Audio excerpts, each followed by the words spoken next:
great discussion about the status of women and Black farmers in agriculture today, and just a little bit more information about elected officials to protect America, EOPA. We are an organization that strives to create a safe, prosperous, and healthy planet, and we empower elected officials and civic leaders to protect their environment and fight back against the climate crisis. We are a collection of current and former elected officials who care deeply about protecting the planet and people from the dangers of climate change, and we educate through value-based storytelling, training of lawmakers, and connecting elected officials to inspire strong environmental policy through our network. Our lawmakers are veterans and frontline elected leaders, and we have several of them here today. In just a moment, we will get to meet these amazing women. First, I just want to introduce myself. My name is Jenna Wadsworth. I am the program director for EOPA, and I am also the vice chair of the Wake County, North Carolina Soil and Water Conservation District Board of Supervisors. I've had the privilege to serve the 1.1 million people of Wake County, the capital county of North Carolina, since the year 2010. And as vice chair of that board, we work to conserve and preserve the natural resources of our county. You'll hear a little bit more about our work from my colleague, Supervisor Nirvana Crew, who will also be speaking to you today. And I had the pleasure of being the 2020 Democratic nominee for North Carolina Commissioner of Agriculture. This is one of the biggest, most important industries in our state. So, you know, as a small family farmer myself, as someone who grew up on a hog, cow, chicken, corn, cotton, tobacco, and soybean farm on a dirt road with my grandparents, with my hands in the soil, I know just how important agriculture is and that it really is the backbone of our economy here in the South. That being said, there is a dirty and storied history, especially for small producers, for women, for Black farmers, for Indigenous farmers, for queer farmers. And so I think it's really important that we talk about and tell those stories and that we build power by working together. And I think that women lawmakers in particular, really have a skill and a strength when it comes to combining resources, telling stories, the stories that so often are forgotten and not included in the history books, and making sure that we're doing everything we can to come together and right the wrongs of the past and move into a future that really values equity, equality, and justice for all, creating a sustainable opportunity, not just for our farmers and our people, our communities now, but also for our children and for future generations to come. So I'm so excited to have this panel. I just want to say, for any members of the press who are here, be sure if you develop a question at some point that you would like to ask any of the panelists or all of the panelists, use the Q&A feature. We will remind you of that throughout this event. And what we're going to do now is we are just going to have each of the panelists introduce themselves, starting with my colleague, Supervisor Nirvana Crew. Hello, my name is Nirvana Crew. I reside in Wake County, North Carolina. In 2018, I was the first Black woman elected to Wake County Soil and Water Conservation District Board of Supervisors, which was a historic feat, given the fact that we do have 1.1 million people here in North Carolina. And then we have, we're now considered, per the census, the largest county in North Carolina here in Wake. To be the first in 2018 says a lot about where we are when it comes to equity and equality. I don't come from an agricultural background. I'm actually from Wilmington, Delaware, where our president, current president, is from. But I went to Delaware State University, whose focus was on agriculture. In 2016 is when I decided that I no longer wanted to support candidates, but decided to focus on being a candidate myself. I saw that soil and water was the area to which was speaking to me more. I'm a working mother, so it allowed me an opportunity to not only serve my community, but to continue to be a driving force for my child while rearing him. And at the time, he was a middle school student, and learned that our soil and water board was heavily in his school with trying to teach the youth about composting and about soil and soil erosion. And it just spoke to me, and it made me want to learn more and become more involved with what we're doing here in soil and water and agriculture. And I reached out to Jenna and said, hey, this is what I want to do. And Jenna said, come to meetings. I went to meetings for a year. I'm not one of those people that just decided to jump out there and put my name in the hat. I did the research, I did the work. I was attending meetings, doing spot checks, field checks, along with the team before I decided to even put my name on the ballot.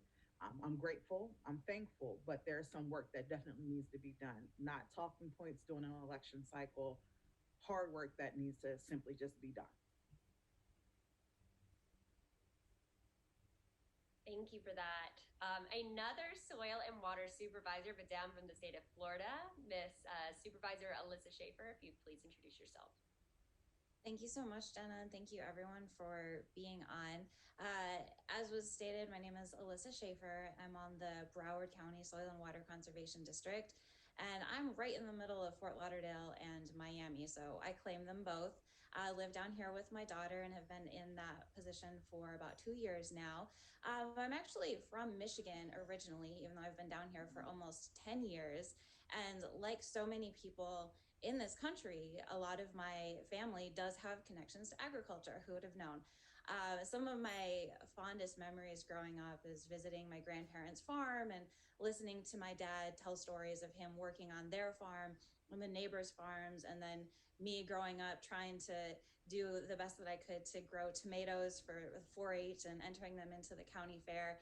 And some of those that early exposure to our earth, to our soil, to this agriculture community, I think really instilled a love for the environment.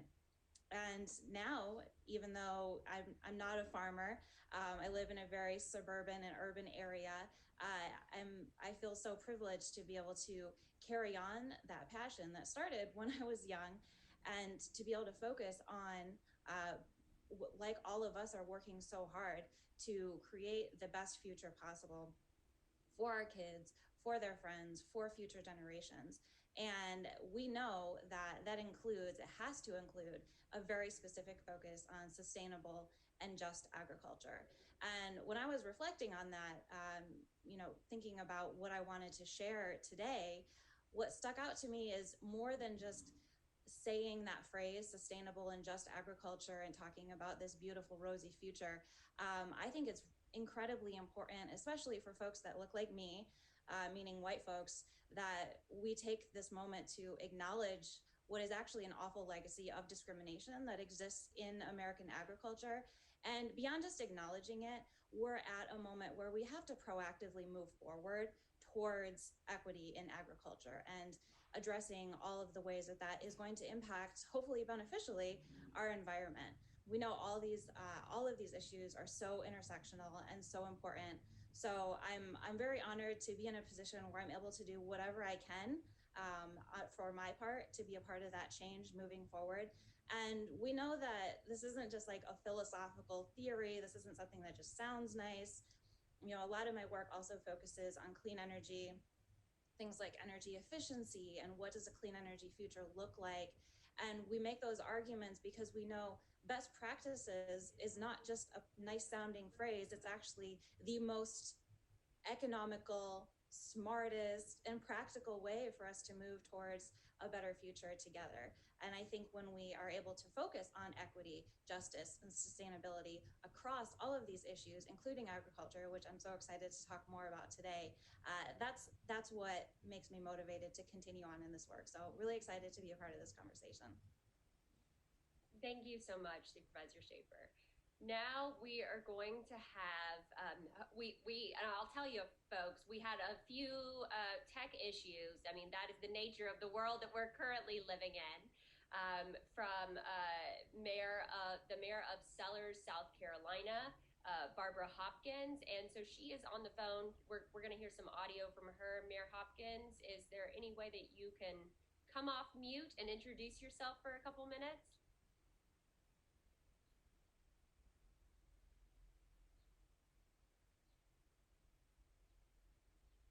Yes. Can you hear me? Yes, ma'am, we can. Good. Good morning, everybody, and thank you so much for me being on the show. I really appreciate you inviting me here. My name is Barbara Hopkins, and I am from a small town called Sellers, South Carolina. Born and raised there. My daddy used to have a farm when we was growing up, and we had to tend the farm. So I am a farm girl, and along with that, I've been running the city of Sellers now since 2010. I was first and council member for 4 years, and then I was picked more mayor pro tem for the next 4 years, and then I came in 2010 and became the mayor when I got elected. I've been trying to do things for the town and trying to make it better and make it comfortable for people to live. All our farmers there are there now, and the storms that's coming about now since 2015 and up to this point have really been devastating to the farmers. And not only that, it's been devastating to my town. And I try to do everything I can that we can make it a better place, better living for people, and have it clean water, and clean things that our city may need. But I am so glad to be a part of this panel and be a part of letting you know how important it is for farmers to be a part of everything that's going on, because we really need some more exposure to the farmers and to the cities that can't be reached and forgotten about because they are rural areas. But I'm just glad to be here. Thank you. Thank you so much, Mayor Hopkins. I look forward to us really discussing. I've read some amazing national news articles about the work that you've been doing. And we'll get into that a little bit later in talking about how hurricanes have, in particular, impacted your town in South Carolina. Now we're going to hear from my dear friend, who actually is also a fellow alum of the same North Carolina School of Science and Mathematics, the same high school that I attended. She's a reverend, she's an engineer, she's a teacher, she's a lawmaker, she's a candidate. If we could now hear from former Senator Erica Smith. Hi, everyone. I'm just so happy to be in this space. And to my fellow unicorn alum, Jenna, thank you for creating this opportunity for us to come together with such an empowerment conversation. And so as Jenna introduced me, she talked about the various roles and the various hats that I wear. Well, I gained that tenacity and work ethic growing up on the family farm with cucumbers, cotton, soybeans, corn, and we would work in the morning from can't see in the morning to can't see at night, as they would say, and I would just pray while I was working in the field that, Lord, if you allow me to get to school, I will apply myself so I can work in the air conditioning. And wouldn't you know, I was able to be an engineer. Now I'm a public school educator. But I love farm life. It is very much a big part of who I am and where I still live. And I have fought this battle for equity, for more opportunities, particularly for minority farmers. When my dad went in the red with the family farm in the late 80s, it created a significant struggle for us. And definitely having to navigate those challenges, I know that we must create more opportunities for women and minority owned farms, particularly in North Carolina. And historically, as a nation, we have not done as well as we need to do. So I'm excited to join you today to share from my trajectory as a policymaker. I was chair of the Rural Caucus, and I have supported and advocated for many policies to provide agricultural relief for small farmers, to change the acreage requirements so that we could promote more millennials and more minorities being able to continue in this wonderful profession of providing and growing the food that we need as a nation. So thankful to be here. I'll talk more about my advocacy, but one other thing that I wanted to mention is that I am a proud graduate of North Carolina A&T State University, one of the most strong agricultural programs. And so I have made sure to understand that when we have land grant institutions in our state, that they should be funded with appropriations that provide the cooperative extension offices to work with farmers across the state. So I will be getting more into that discussion in a little bit, but thank you for joining us, and I'm happy to be here to talk about our farmers. Thank you, former Senator Erica Smith. Next up, we have another dear friend of mine, a North Carolina State Senator Natalie Murdock, who is also a former soil and water supervisor. I'm sure she'll tell you a little bit more about that in just a moment. And we are so grateful that she was able to join us because she was actually presenting a bill today. So this has been a very, very hectic morning for her, and we're so grateful to have her. And so would love to hear an introduction from you, Senator Murdock.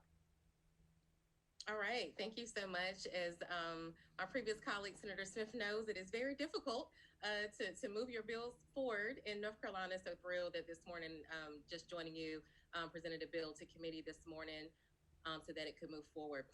Happy to be here with all of you. Senator Natalie Murdock. I represent the 20th District in the North Carolina State Senate, which is half of Durham County. So Durham is the 4th largest county in the state of North Carolina. And prior to that, I served along with Nirvana Crew and Jenna as a soil and water district supervisor. At the time, I believe myself and Nirvana were only 2 of 4 Black women across the state that were elected to that position.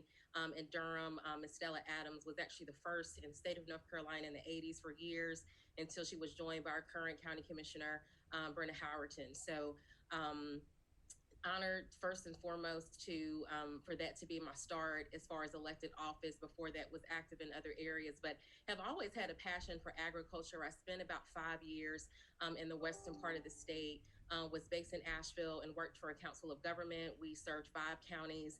And one of the projects that I worked on was a grant to assist farmers out in the West. And prior to that, I really have a value for or a passion for value-added agriculture. So we had a partnership with our community college out there, AB Tech, where if you had an idea for a product, as we all know, farmers may not make the most money. So they would have the opportunity to maybe take that apple and make applesauce out of it, or develop a mustard, or some sort of innovative product. And so through that hub, they had the opportunity to take those raw products and figure out a way to turn them into other items that they could use to supplement their income so that they could continue to farm. So have been in this work for some time. Most recently, now as a state senator, have been proud to recently been appointed to the State Committee for Agriculture, Energy, and Environment. And we definitely anticipate our farm bill coming out in a little bit. 2 bills that I'm excited about this session is we're working on a healthy soil bill, where we actually will be partnering with soil and water districts to add that to their ag cost share program. So we are behind the scenes working really, really hard on that. We're also working with Farm Share to do more work with building our local food infrastructure. A lot of those farmers are minorities. They aren't the big farms. So we're continuing to work with them to try to utilize some of this COVID money actually to say, why can't we provide you all with the funds to connect with local farmers to farmers markets and other local food systems. And most importantly, really excited about working on a state version of the Justice for Black Farmers bill. Really, really excited about that. It's just been a long time coming. Thrilled that at the federal level, they're finally working to get it right and to say we need to rectify years and years of discrimination that I've witnessed. I've consulted for a handful of farmers as well, and know how they're treated. Even when they go to the bank, I have had Black farmers in their 70s that have millions of dollars in assets still go to the bank, and for banks to tell them you have enough when they ask for a loan. That is still occurring today. Folks that have 6-figure combines definitely have all the assets they need for a loan, yet they're told you have enough. You don't need anything else. So thrilled to work on that bill, and also thrilled that I do believe the uniform partition for heirs property in North Carolina will also move forward. About 18 states have already done that, but that bill will be huge for land loss prevention. I have heir property myself, and a lot of families of color that have land really miss out just because developers are able to come in and kind of exploit them. So I'm really excited about that bill moving forward as well. So thank you all, and looking forward to the discussion. Anyone who is listening can tell just how passionate and brilliant this amazing panel of women are. I'm so grateful for us to get into a really thoughtful discussion today. And so now we're going to start kind of the question portion and give you a little bit of information. Let's center each of these kind of discussions. The first discussion I want to have is talking about BIPOC farmers in especially the Southeast United States, but in America, and the history of discrimination, which is wrought with violence and just just the worst that you can imagine. And we just heard a little bit from Senator Murdoch going into this discussion. And something else that Senator Murdoch mentioned was a woman by the name Stella Adams, who was the first Black woman who was elected to Soil and Water in the state of North Carolina. I would not be here today without strong, powerful Black women like Stella Adams and her daughter Danielle Adams, who also served as an elected soil and water supervisor and who is a national board member for EOPA today. And I'm grateful to be working with her on a project that is working to promote equity amongst Black and female farmers in the hemp and cannabis industry in the Southeast United States right now. And so, it's so important to recognize the strength and power of these history makers and the work that they're doing. And that's on top of all of the obstacles that are placed before them. And so, to center this discussion, I want to say Black Lives Matter, Black farmers matter, absolutely, and without any caveats, none whatsoever. And, if that is, where we're starting, I think it's important to realize this dirty history of discrimination, especially on behalf of the U.S. Department of Agriculture, the Farm Service Agency, even our own Department of Agriculture in our states, even cooperative extension, these resources that are supposed to be available to our small farmers and producers to ensure their long-term success, their economic productivity. They're business owners just like anyone else. They deserve access to the resources necessary in order to be successful. I think it's important to remember that in the South, the 14th Amendment was essentially rendered mute. The 14th Amendment, which would guarantee equal protection under the law, was essentially rendered mute by a U.S. Supreme Court case called the Slaughterhouse case's decision, which gave states the opportunity to legally discriminate with laws known as black codes. And these black codes, and that led to the sharecropping system. We know what happened with Jim Crow segregationist policy.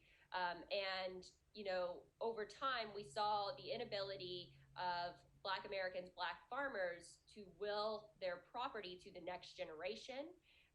That meant that we saw Black farmers unable to build generational wealth. We were essentially seeing a codified form of discrimination that allowed for people to not advance in society. They weren't provided the same access to resources. And that just, was something that grew even more dire come USDA's inability or unwillingness, to dole out loans at the same rate to our Black farmers. In North Carolina, we're very familiar with the Pickford v. Glickman suit, where we knew that from 1981 to 1997, USDA officials ignored complaints brought to them by Black farmers, and they knowingly denied these folks loans and other support. And so as a result, the government ended up settling this case for roughly $1 billion. But unfortunately, discrimination did not end even after Black farmers were able to sue and win in court.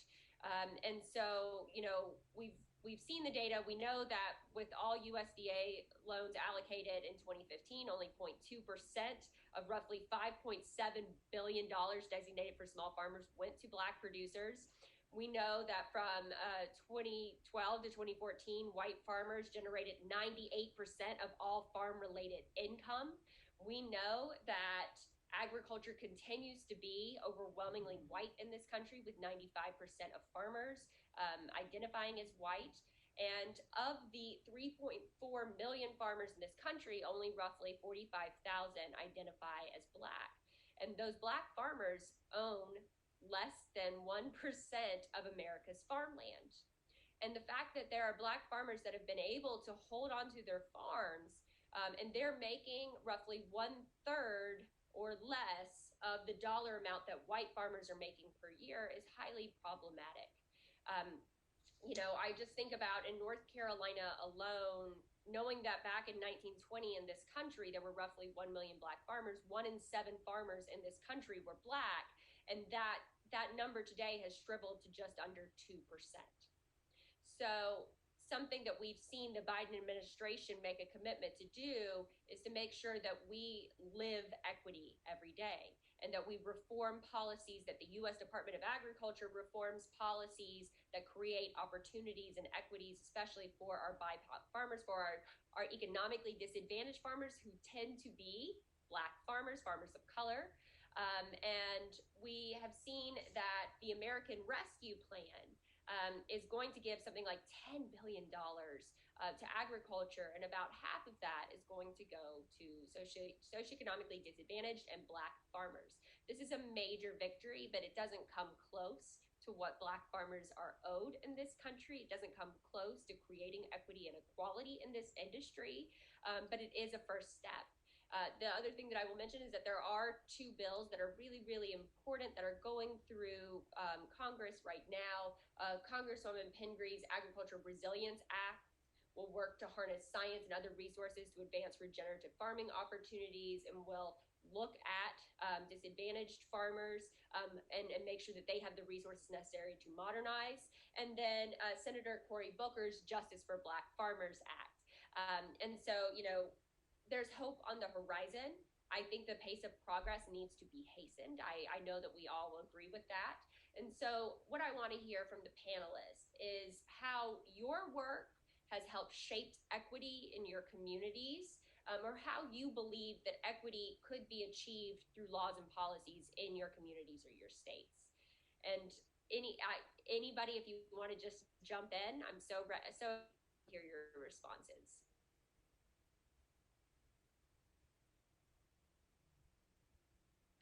I'll go ahead and jump in, and I'm actually going to lead with the challenge of fighting for equity anywhere. And did not know that you were going to ask this question, but I am actually going to list a quote that I found concerning following the work that Senator Warnock was able to accomplish following the historic provision that was provided in the last federal stimulus package for Black farmers. He said that it was unconstitutional. He says no proof of income or loss incurred due to COVID is needed to qualify, just skin color or when you came to the country. And he said a white farmer struggling to get by in Appalachia or anywhere else in the nation is disqualified because of his skin color. Is that what the Democrats have in mind for racial equity? And the reason that I want to list that quote is we hear that all the time, and it shows that so many people still don't get it. That's why we still have to talk about equity. You talked about the Pickford lawsuit. So we have it documented in law through a lawsuit to show that there is decades and decades of discrimination against specifically Black farmers. Let's talk about it. When we were talking about this bill at the state level, this is the most transformative legislation we've seen for Black farmers since the end of the Civil War.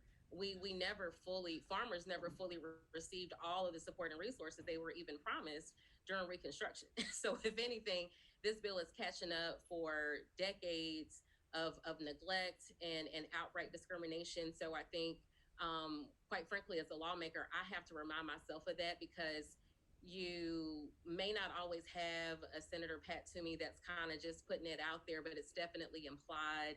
The questions of, do we really need to create this program just for Black farmers, or why can't we include some other groups in this category? So whenever you are very specific about people of color and kind of putting it out there, you really, really do kind of face a lot of pushback. And so I think that I want to highlight another phenomenal organization, SIX.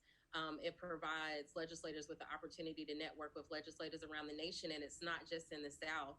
A legislator shared with me in Ohio, they were successful in moving forward with some, I believe, marijuana legislation, actually. And so they wanted to say, well, let's, have equity carve-outs for farmers of color. And so the bill was signed into law, and they actually faced a lawsuit from white farmers that said it was reverse discrimination. So even in states where you're able to get this bill through, what we're finding is you really have to work with an entire team of attorneys to be prepared for the lawsuits that will come simply because you are working to be equitable.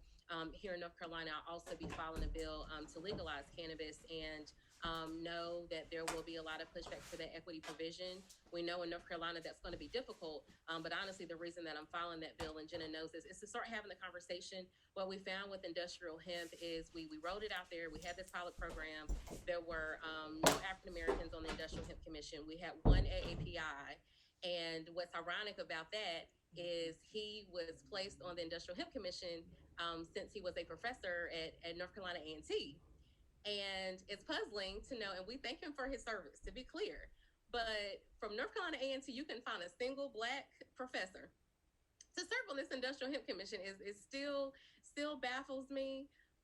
So that's an issue we found. We also found an issue where they don't even ask for your race when you apply for an industrial hemp license in the state of North Carolina. So we have no way to conduct any analysis to see, is it even being equitable? So those little details on the front end of what is the application going to look like? But what the minority member of the Industrial Hemp Commission, and he's phenomenal. What he definitely got right was early on in the process, licenses are only $500. So with equity also cost, if you don't have a lot of money, a lot of farmers aren't rich. So also, no matter who you are, making it affordable. And so that $500 license, there are some states, I think even in South Carolina, you can spend 6 figures on a hemp license, industrial hemp license. So we actually do have one of the lower rates for industrial hemp, at least of cost. So we definitely got that right. But when it comes to equity considerations, a lot of it is education. You know, everyone doesn't share your values. So you have to really fight like tooth and nail. And again, shows the power of elections. You know, Senator Warnock, coming from, you know, a family in agriculture, went straight to the Senate and just got it done. And I think I'll end with, not only do you have these equity provisions, sometimes the timing is just right. You know, Senator Warnock was able to come into the Senate where they had this huge financial package.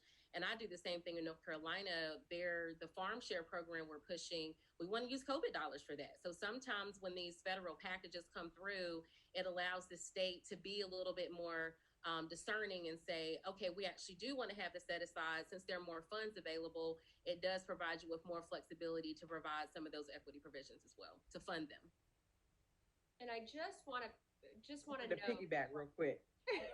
Well, I was going to say the other quick thing about the hemp licensure in North Carolina. If you've ever had a controlled substance conviction, you're ineligible from obtaining a license, and we all know who that the rest of your life affects. Absolutely. Supervisor Crew? So I just wanted to piggyback off of something Senator Murdoch just said about the education piece of it all. That's the biggest struggle, I think, when it comes to equity and equality, when it comes to Black farmers and people of color, when it comes to farming, especially here in North Carolina. I live in an urban county. You know, Jenna and I, Danielle, Natalie, we all live, Senator Murdoch, excuse me, we all live in urban counties. So for us, it's not the same as it is in some of the rural parts of North Carolina, like where Senator Smith is from. That's more of a rural part of North Carolina versus where we are agriculturally. And it kind of bothered me early on, especially with this pandemic being what it has been. Who thought it would have, been a whole year? But when things started to get a little bit more active, the push became, let's start sending people back out to the farmers market to go and get their fresh produce. But no one made the push for the Black Farmers Hub that's right here in Raleigh as well. That's being supported by Black farmers that are trying to push their, their piece of the pie and piece of the puzzle. And it comes back to the Black Farmers Matter. Like, how do they matter when we're not promoting them, when we have an opportunity to, and we still don't? They're neglected, and it's by way of mouth in order to get people to support these Black farmers and these Black businesses. They're pouring their heart into this during a pandemic, and we're still promoting the big entity where all of the white farmers are selling their cherries for 35 cents more than the Black farmer is. It's just one of those things where if we're going to talk about equality and equity, we have to do more. That's all I got. And I know that Senator Smith wants to jump in. You raise a very important issue. It's about the appropriations, the funding, and the opportunities that we are granting to minority farmers. And so I want to share, thank you for mentioning the Black Farmers Market, which there are three of them in the triad, Greensboro, Raleigh, and Durham. And they have created a phenomenal space for minority farmers to be able to come in and market their products, which is so important. And we have worked on legislation in the past three sessions that I served to promote the Healthy Corner Store initiative, where we bring in local farmers to provide food in these food deserts that are all across the rural parts of this state, where equity is very, very important.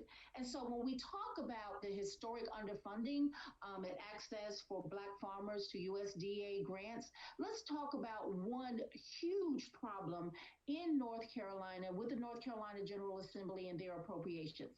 And so we have two land grant institutions, NC State, North Carolina State University in Raleigh, and also North Carolina A&T, Agricultural and Technical State University, which is the largest public HBCU in the entire nation. And so these two land grant institutions in North Carolina provide the services to the cooperative extension offices. North Carolina has 100 counties. 50 of the larger counties are serviced by NC State. 50 of the smaller counties, which are predominantly minority counties, are served by North Carolina A&T by virtue of the size. And most of them are located in the top tier 1 counties, which are the top 4 counties in the state, which are the most economically distressed. And so in the last budget cycle, let me share with you how appalled we are. That's why representative democracy matters. And so the North Carolina General Assembly has provided appropriations for our two land grant institutions. In the last budget, the North Carolina General Assembly, the House, appropriated $90 million for NC State, one of our land grant institutions who services those 50 larger counties where you have the predominantly white farmers. Ask me how much North Carolina A&T received in that appropriation. Just guess. Just hold up a number. Zero. How do you appropriate one land grant institution $90 million and then you give A&T zero? And so don't get me wrong, NC State is our great sister university. I'm an alum of North Carolina A&T, and they've certainly worked together. But when you are denying appropriations for the university that services the majority of the minority farmers, that is an equity issue there. And so we filed bills for Agriculture Relief Act, and also to create opportunities, funding opportunities for North Carolina A&T, who services the majority of the minority farmers in North Carolina. So thank you, Nirvana, for bringing that point up. And Natalie, we have to look at the criteria and the appropriations. We know that, as Jenna shared in 2015, less than 0.2% of the funding of that almost $6 billion went to minority farmers, which we cannot create the equal opportunity and the equity without making sure we are following policies. I'm so excited about the Justice for Black Farmers Act by Cory Booker. And thank you for allowing me to jump in on that. That is just so important. Senator Smith is preaching. I told y'all. That's why I wanted you to know. Supervisor Schaefer.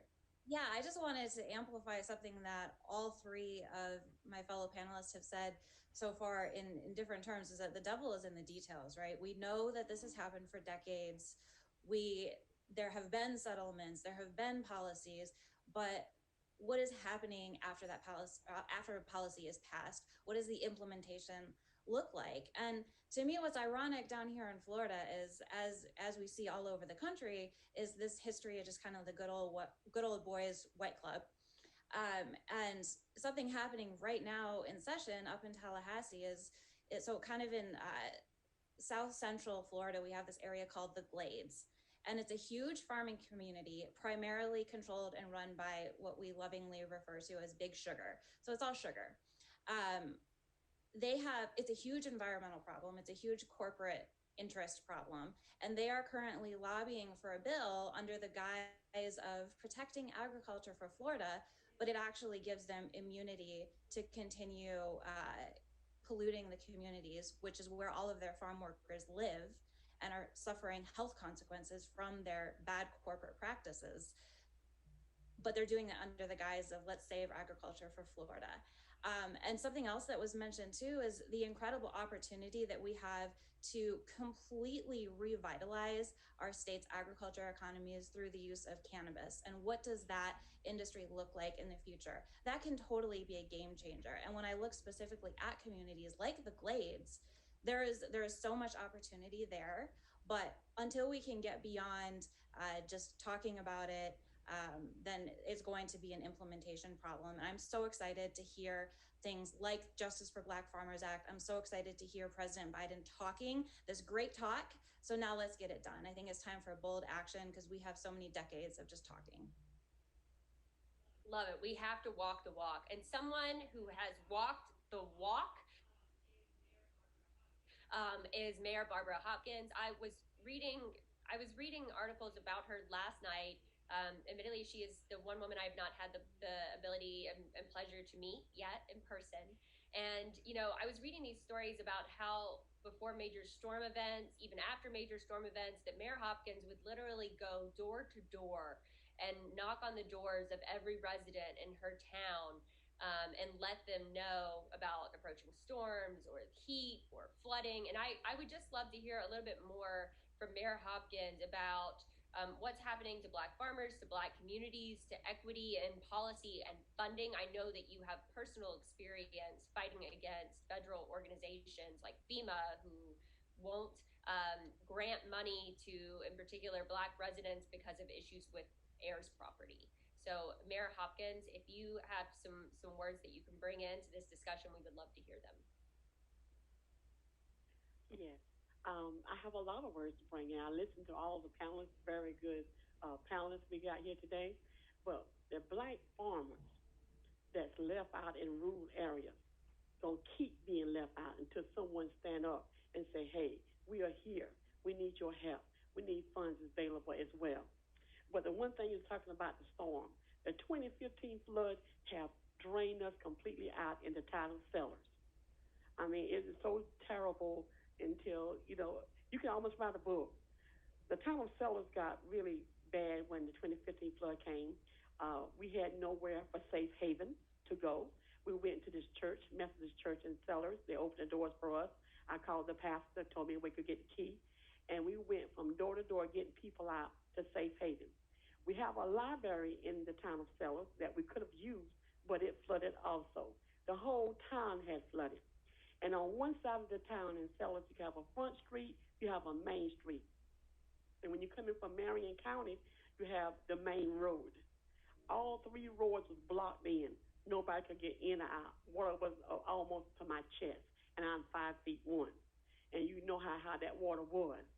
And what had happened is the neighbors that we had to go get on Front Street, we got them out. I called my son. I said, y'all, please come help me because we got to get these people out of these residents because of the flood.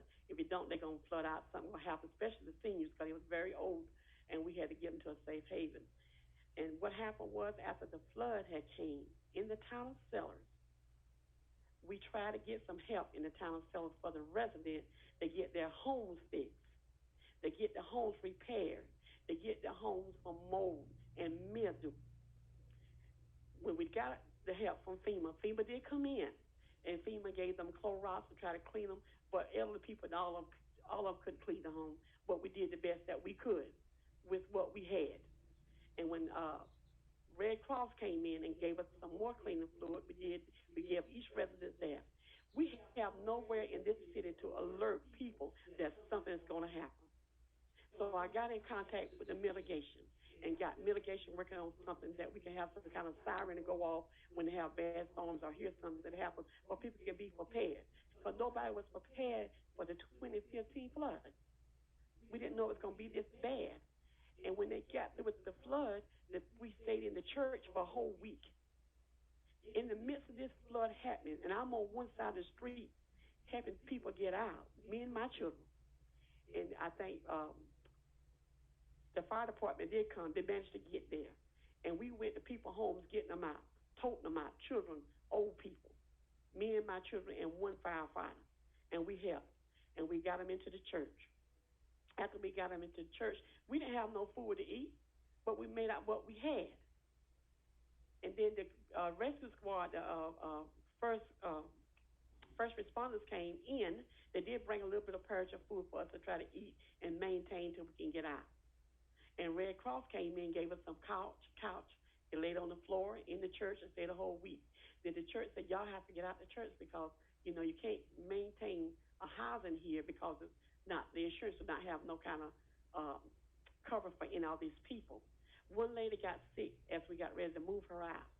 That lady stayed in the hospital for 2 months and she died on the 3rd month. Nerves. I call it nerves. I don't know what they might call it, but she's old anyway. And the old age could have killed her. And we have 43 residents in that little small community part that we had to get to the church. We had to go outside on something called the quarters. All that's a part of Sellers, but one is a Dillon County and one is a Marion County. Nobody from Dillon County came to see about these people on the quarters. I had to go down there and get these people out and bring them up to the church. I had to work so hard. I'm on one side of the street now, while my house is burning down on another side of the street. I did not know anything about it. I reached out for help from FEMA. I reached because my insurance, I couldn't contact nobody because you had to wait a couple of days, a month, a week almost, before you can get some kind of communication going with people to let them know what was going on. And when I reached out to FEMA, I stayed with my sister for almost a year. They gave me $1,000. I had insurance on my home, and it paid me $50,000. One insurance didn't pay me $0 because I had 2 fire insurance, but my husband took it out before he died. And I didn't know both of them couldn't correspond with one another, but it did. People came back to live in these homes after the flood, and the flood still had mold and mildew still into some of these people's homes. They started getting sick and started getting something called like asthma. They call it asthma or bronchitis. That's how it first started. Then it lead from bronchitis to something heart failure. Then they did. They're still living in these homes. Since FEMA came and packed it in Sellers in 2015, there's only 10 homes been replaced in Sellers. The rest of them do not qualify. One reason, because of lack of paperwork, passed down from one family member to another family member. There's no paperwork. Then the next following 2 months, they came up, when Marion County came up, they said Sellers is flood zone area. You cannot rebuild back in certain spots. They want to come buy out the people. But people are not going to sell their land just like that because all they went through to get their land, they're not going to sell their land back to these people. They rather stay in a piece of shack and no shack. They're just not going to give up of what they have. And all the help I've been trying to get, I even went to churches and tried to get them to just repair one home, do this and do that. We had an organization came in from Virginia. They came in and helped us a little bit. They gave me $5,000 from their organization. What I done with the $5,000, I went to every home in the community, walked myself, because I lost my car and everything, so I had to walk. And we know everybody in a close-knit little area, in a rural area, so you can sort of walk some, you ride a bicycle, whatever you can do. And I went and asked people, what do you need? How can you get back in your home? What do you need? Some of them need the floor fixed. Some of them need the steps, because the steps had went away in the ditches and everywhere they went. The environment around in the community is very, very bad because of there's no cleaning of the ditches. There's no drainage there. And a farmer can't come back and replant there because the same thing will happen again because nothing has happened since this 2015 flood. You have to first clean out something for water to move before it can go further. If it don't, it's going to stand still. And they'll develop something like people get mosquitoes. We got sprayed for mosquitoes twice since the flood, because the mosquitoes got bad. Mayor Hopkins? Yeah, I'm sorry. I know my time is gone. That's okay. I'm so sorry. I can talk on. What you were saying was so important. Actually, mosquitoes are one of the most dangerous insects in the world now for carrying waterborne diseases. And so actually what you just did too is you really answered the second question too. And I now want to hear what the other women have to say. And you perfectly segued us into our next discussion point, which is talking about climate change and environmental justice in both agriculture and frontline communities and communities of color and rural communities, socioeconomically disadvantaged communities like the one that you serve in Sellers, South Carolina. And so, I think it's really what I am hearing, what I'm thinking about is how farmers can really be on the front lines of addressing climate change, being part of the solution and combating environmental injustice. I know when I ran for Commissioner of Agriculture, one of my key platform points was talking about climate change. And, I would say something as simple as climate change is real. And what is really sad is that was something that was seen as confrontational or debatable amongst some rural communities.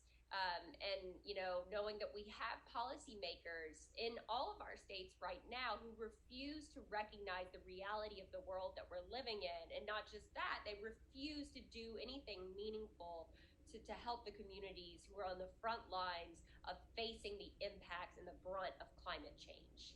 I know that I had corporate farms fight back against me tooth and nail, spend hundreds of thousands of dollars because I had the audacity to say, hey, look, we've got to do more than just write a relief check every single time there's a natural disaster. We have to put mitigation strategies in place.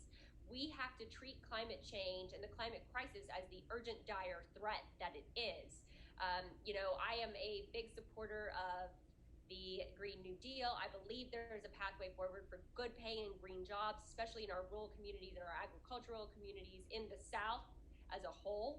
I know that fossil fuel executives, in particular big oil, have done everything they can to denigrate our environment and our natural resources. Farmers a lot of times are asked to sell out their land or anything else for oil and gas rights under their property, or you see pipelines going straight through, especially small farms, black farms, indigenous communities. That has been a big issue in eastern North Carolina.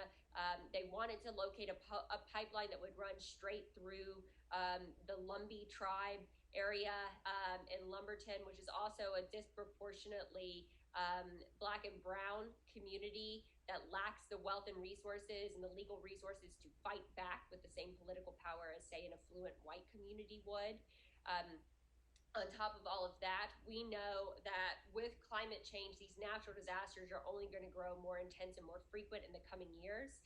Hurricanes and tropical storms, floods are something that have absolutely damaged the whole entire East Coast. We know in North Carolina, it's not just the hurricanes that have been so intense, but the flooding that have absolutely destroyed and decimated farms.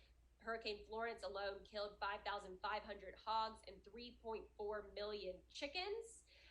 Our North Carolina Department of Agriculture implemented a swine floodplain buyout program to provide relief to farmers, but a lot of farmers, including farmers and female farmers and Black farmers, have not been able to participate in the program or been granted the funding.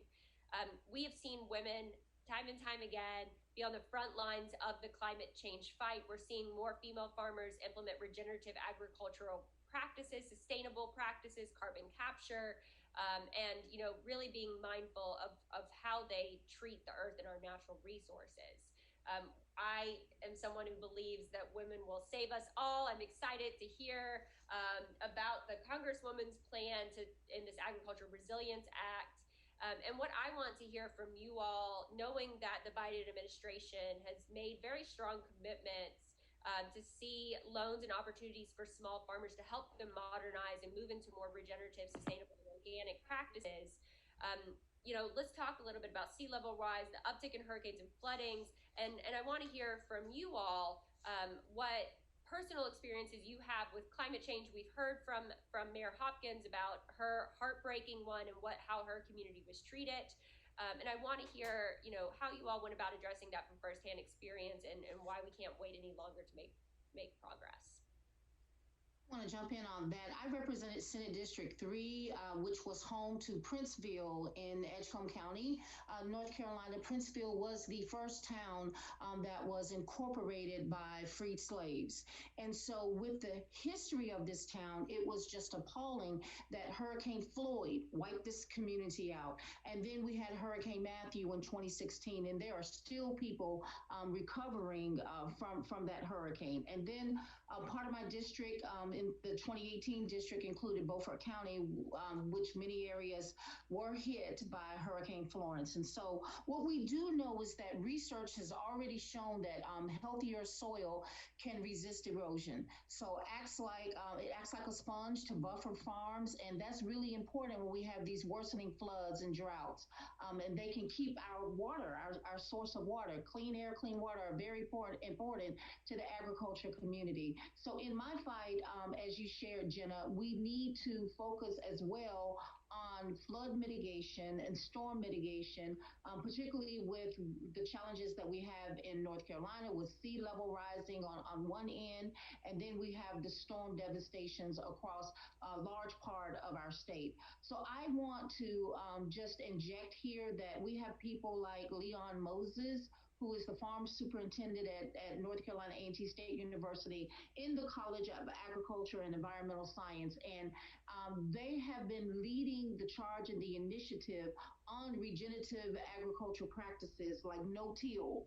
And I wish no-till was around when I was younger, because having to till the ground and plant it and then chop, that was such hard labor, but it made me the person that I am. And I'm thankful that we have more sustainable practices now that can help us address this climate crisis that we're in. And so as a teacher now, I continue to motivate my students by saying, carbon down, we just got to get it in the ground. And through those regenerative agriculture practices, it's very important that we focus on that. Many farmers, I want to share one statistic that they're already finding success with a mix of cover crops, no-till crop rotations, and grazing management to boost soil health. But a wider transition requires much more financial support.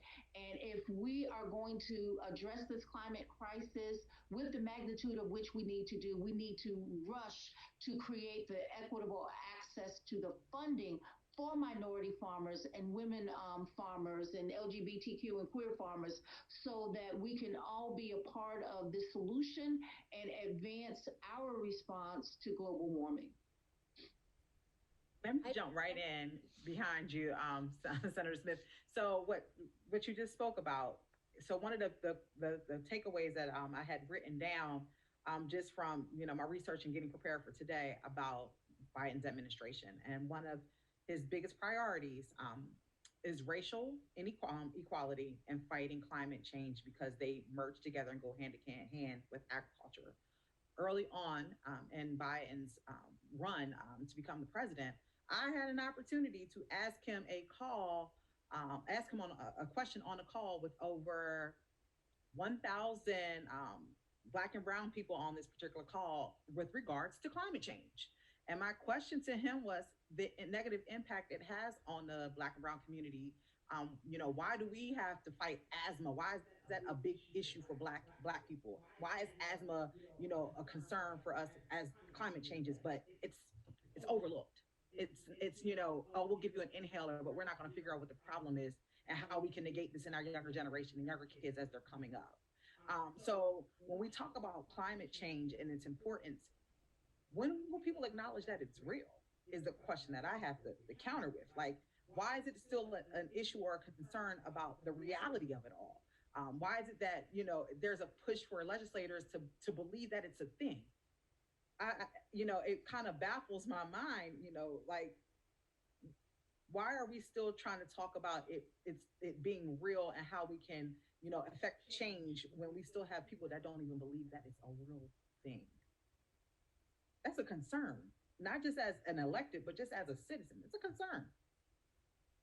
Yeah, I would definitely agree. I want to jump in to also pick up on something Senator Smith mentioned, the Healthy Soil Bill that we'll be filing, actually working with the State Soil and Water District Director, Brian, the state ag department, Farm Bureau, and it's exactly what Senator Smith was talking about of just what with the no-till and just kind of what can you do as a farmer for healthy soil, because we know it is going to be very helpful for our fight in climate change, if not the most powerful thing that we do. So a lot of folks may kind of miss that, but that's actually the focus of the bill, is to fight climate change. Definitely encouraging a lot of regenerative agriculture back to industrial hemp. It is a phenomenal crop that is great for the soil, great for the community, helps to keep our air clean, just so many benefits there. But it's just so many different pieces to how we can combat climate change. And so we do want to tackle that one. We do think that's something that would be bipartisan. We actually, believe it or not, have received a lot of positive feedback regarding that one piece of legislation. Also want to add, outside of serving as a state senator, I also serve on the Institute for the Environment board at UNC Chapel Hill. And we've done a lot of tours on the coast, and in North Carolina, as we know, we have beautiful mountains and coastline, and just seeing our coastline just being beaten up, after all of these storms, these hurricanes, and because of climate change, it's just going to continue to become more intense. And so we also really need to fund that amazing work. Secretary Regan, when he was our DEQ director here in North Carolina, he was very, very supportive of that program, but really working to build resilient communities. I mean, we have to start having conversations around, we're going to be rebuilding every 5 years, so we need to develop in a different way, unfortunately, and so now we're seeing that, and we need to really be careful about development along the coastline. So I've been digging a lot into that. And to Nirvana's point about working at the federal level, thrilled, can't say enough about the North Carolina Aggie that will now be heading up EPA nationally. And as she mentioned, they're going to integrate all of those offices to say climate change is real, even down to changing the website. I mean, I think we forget how bad the last 4 years were, where these websites were scrubbed of facts and data. Now that data is back. And, when you go on the website for energy, the website for EPA, that data has been restored. And the fact that all of these different offices know that they have to work together, and at the federal level to have a single person, a czar, to say, I'm holding all of this, because guess what? If one person doesn't own it, it's not going to get done. So you have to put the resources and the money behind it. And I'm thrilled that the Biden administration is going to do that. And I was very excited to see Secretary Michael Reagan come out, and as soon as he was confirmed, he held a press conference and said climate change is real. No, absolutely. I want to just say how excited I am the number of times that I've heard the word mitigation in the last 5 minutes, because so many times, Jenna, like you said, we get in the habit of, well, let's clean up another natural disaster. We got to do some more relief. But how are we going to prevent that from happening again and again and again? And we know that climate change, not only is it just getting warmer, it's creating more extreme weather events. So depending where you live, that looks like crazy storms. It could be snow, it could be flooding, it could be hurricanes in places that have never had hurricanes. And we're getting into this pattern where we have, they call it, the 100-year storms, where there's multiple 100-year storms happening every year. So maybe we need a new name, or maybe we just need to start mitigating what is causing these weather events to get worse and worse and worse. So in Florida, it's a little bit like the Twilight Zone, because we have a Republican trifecta supermajority, have for a long time, but we have experienced the negative impacts of climate change so much already that we have Republicans talking about it, but they're still talking about, well, let's just raise the roads. We're still not quite addressing that mitigation. That's why I was so excited to hear that word. And specifically in the agriculture community, we have the Farm Workers Association of Florida. One of the biggest threats that they're experiencing is extreme heat. You can imagine, we're pretty far south down here. It gets very hot, and it's hot year round. And so these farm working communities are in that heat, and they're experiencing severe health impacts because of that. And if agriculture is being done in a way that's not sustainable, it's contributing larger emissions. And we know that more emissions is ultimately going to make this climate problem worse. So it's creating this vicious cycle. It's impacting the farm workers. So I'm just so excited to talk about, or to hear that the conversation is finally moving just like a little bit, so we can maybe focus on, let's make it better. We know it's happening. Let's try and slow it down a little bit. And I'm glad that you mentioned that. So, the EPA, which we've alluded to a few times here, now that facts are no longer seen as debatable by this administration, we know that American agriculture accounts for roughly 10.5% of planet warming greenhouse gases. So it's so important that we look at mitigation strategies, we look at carbon capture, we look at moving into a more just, sustainable future. I'm so happy that Supervisor Schaefer mentioned our farm worker community. That is something that is near and dear to us here in North Carolina. We have a significant number of farm workers, migrant laborers who come in for our agricultural industry with harvesting. There was just an article in the news this week, in fact, about what's happening in Ocean not doing its part to protect these farm workers, whether it's from heat-related damage, from green tobacco sickness and chemical and pesticide poisoning that we're seeing whenever they're working in fields that aren't using regenerative or sustainable practices, and also because we've seen big corporate ag prioritize profits over people, and they've asked for the line speed in these factories and these meatpacking plants to be sped up, which means that some of these workers are slaughtering something like 1,000 hogs an hour. It's very physically demanding labor. And it's very dangerous labor. And so it's so important that we talk about our farm workers who are absolutely impacted by the lack of movement in addressing climate change and regenerative practices and more sustainable practices that prioritize the communities and the land. And so that moves us into kind of our rapid last kind of panelist question. I know we're running a little bit behind here, but these are just such amazing stories that I think it was so important for us to have.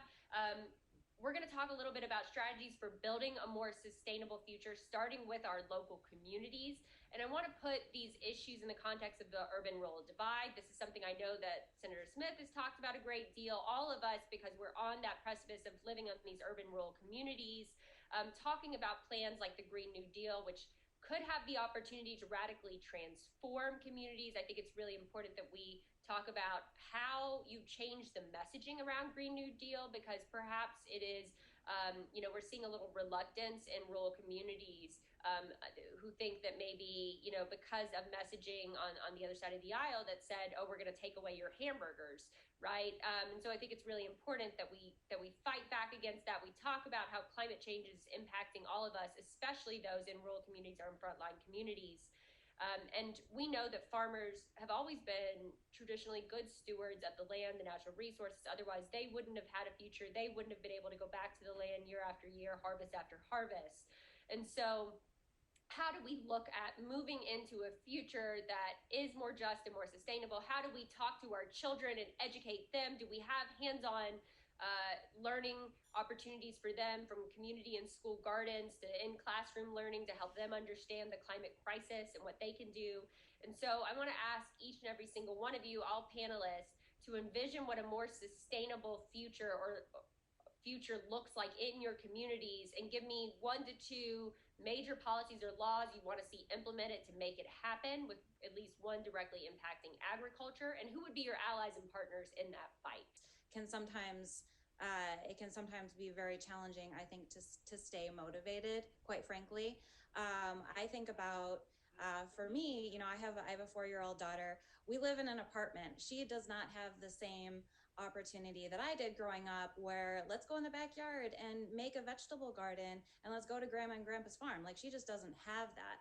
So what makes me excited at the local level is working with folks throughout the community, especially in Broward County. There's a lot of really great initiatives focusing on community gardens and starting that exposure to the earth, to the soil. Get your hands in there. What does it mean to grow a tomato, and what does it mean to use biodegradable fertilizer, and all these things, and taking those road trips up to the glades. Like, let's see, we're going to talk about sugar farming. Let's see what it looks like. Let's go down to Homestead. Let's see what the fruit farms look like, and making sure that that's just an integral part of even very early education. At a higher big picture level, I would love to see a Florida version that emulates the Justice for Black Farmers Act that we're seeing right now.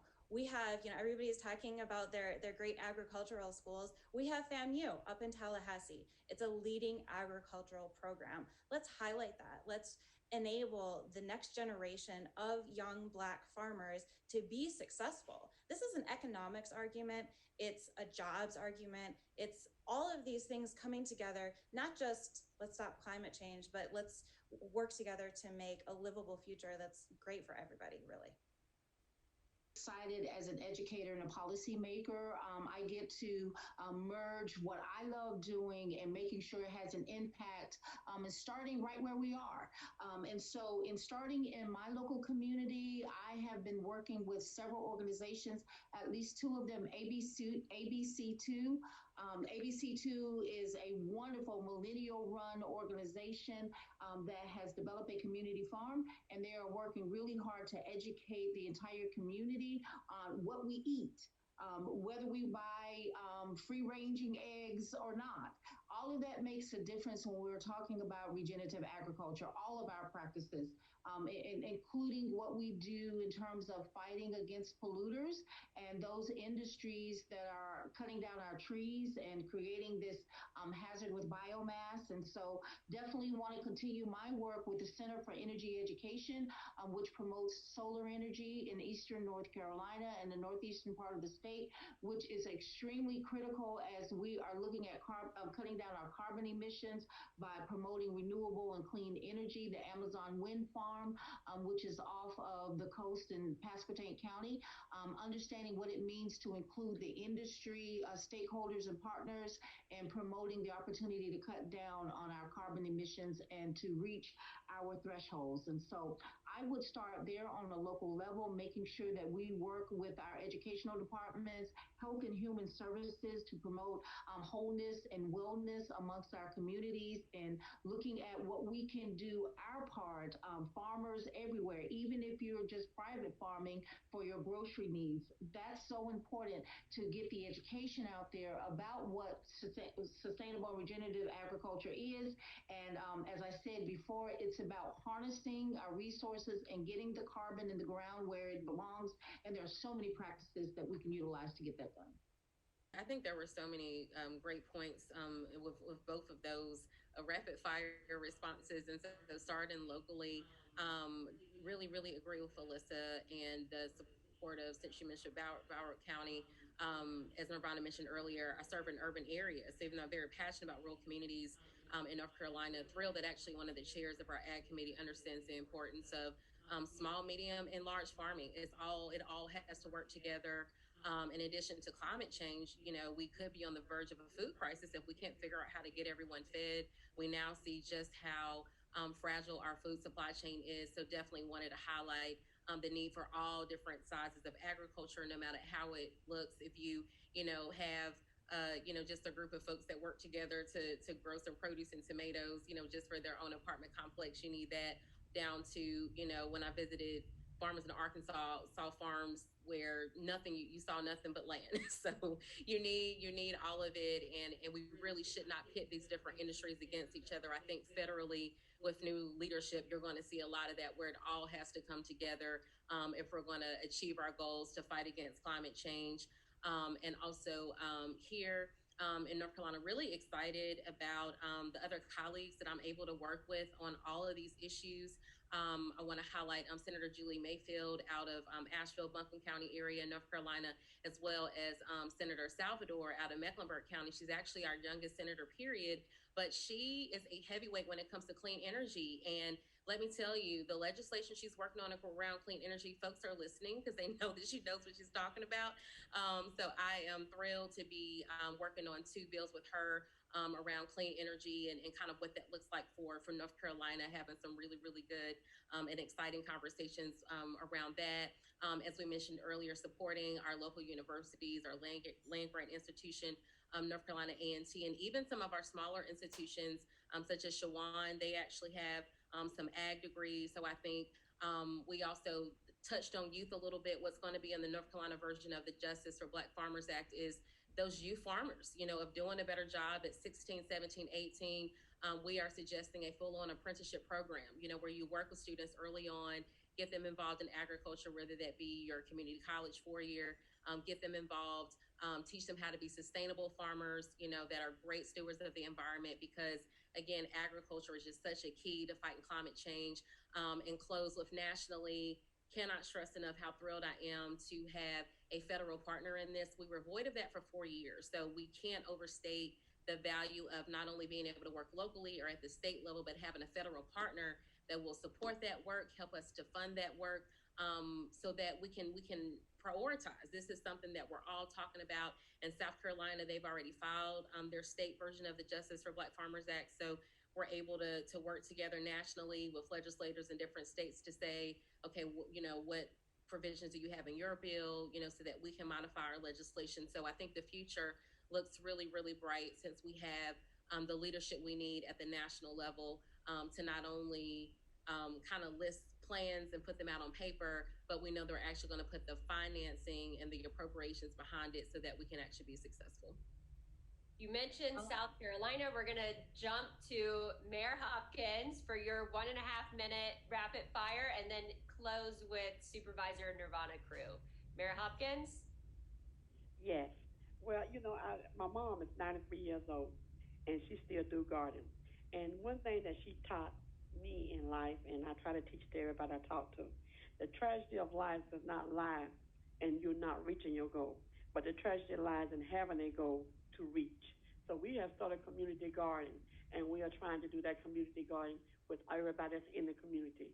If the ones can do it, we'll give them a chance to come do something. If they can't do it, we'll give them something out the garden to eat. So my goal is to, and my last fire moment is to try to help and be blessed with helping more and more people. Thank you. That was beautiful. I would love to see edible landscaping in all of our communities. Supervisor Crew? I'll be short and sweet. So with building a more sustainable community for the future, the biggest thing for me is educating our youth on the importance of the work that we're doing today, and how it's going to impact their future. We're not going to be here forever. We will not be around forever. We may not ever see the fruits of our labor, but the focus should be making sure that we leave something behind for our next generation. I don't want to get religious, but my church, every second Sunday of the month, we host a community food drive where we're feeding anywhere from 800 to 900 families.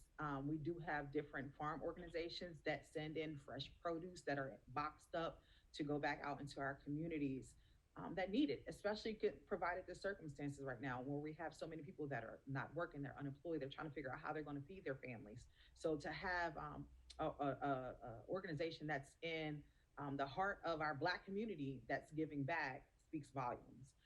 But for me and my house, last year was the first year that we decided to try to have a green thumb, and we grew some tomatoes out in our backyard, and it was an experience like no other. And it didn't work out like how we wanted it to all the time, but it made me have a greater appreciation for the farmers that we do, represent and help with different grants that's needed so that they're able to continue to feed their family. So for me, I definitely feel like knowing that we now have allies in our legislature that are going to do the work to help our families thrive and grow and succeed here in North Carolina, that makes me feel better. It's like a sigh of relief knowing that we have people there that understand the fight that some of these families have had in order, to continue to feed their agricultural needs here in North Carolina. That's our moneymaker. So I think it's clear that women in the Southeastern United States are taking the lead when it comes to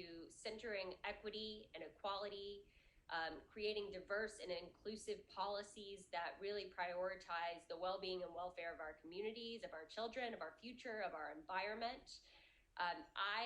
I don't know about y'all, but my heart feels so full after listening to these amazing panelists talk about the strategies that they're employing and the policies that they're working on, the community partners that they're building and prioritizing in this fight against the climate crisis, as they are working to make sure that we advance policies that will make a difference in regenerative and sustainable policies in our agricultural community, as we talk about women, queer, indigenous and Black farmers, and for so long the opportunities that have been denied to them despite their hard work to make sure that we can put food on our tables and clothes on our backs. I think this has been an amazing panel discussion where we've really talked about some of the issues here in the Southeastern United States. We could have gone on for hours, given the personal experiences and the breadth of policy work and knowledge of these panelists. I'm so grateful for their time. EOPA will stand with them in all of the fights that they have in order to create a more just, sustainable, and equitable future that works for every single person who calls the South home. It looks like we have been able to answer most of the questions that have been presented by press. And I'm not sure if there are any more. If there are, and if you are a member of the press, and if you don't have a question right now that you want to ask, you can reach out to us at Elected Officials to Protect America, and we are happy to connect you with these panelists to get individual statements from them.